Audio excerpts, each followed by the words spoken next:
To discuss all this, Martin Fullard, who is from MASH Media, that's the UK's largest independent events company. People all over the country having to weigh up some very difficult decisions here.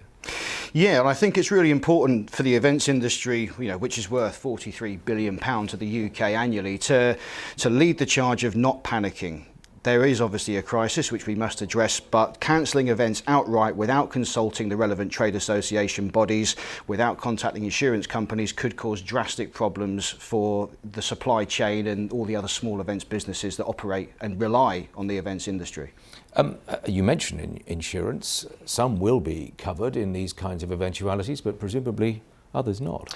Unfortunately, you are correct. There are going to be a few cases where people have not got the correct insurance.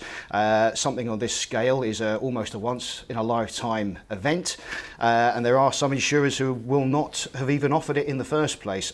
We know for a fact that a lot of insurance agencies did offer this. It wouldn't have been taken up by a lot of other companies and organisers. Unfortunately, they will be burned. Those who did buy early, hopefully, will get through. And when we look at a major event, I mean, clearly people tend to associate the name on the banner as being the people who make it all happen. But there are so many ingredients, aren't there? And the preparation goes on for weeks and weeks, often more than that. Often more than that, indeed, yeah. There is a complete supply chain. This is the thing with the events industry. It doesn't have a clear-cut identity in the face of the public and, dare I say, even government as well.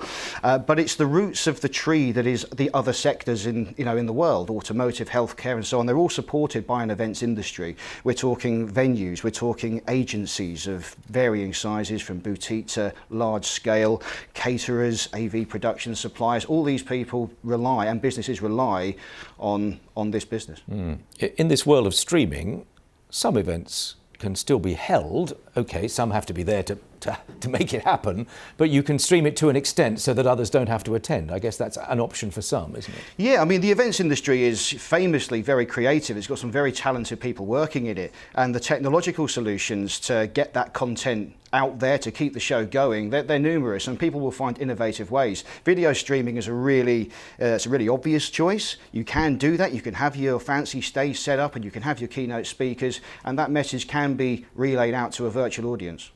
Okay, Martin, thank you very much indeed for coming in.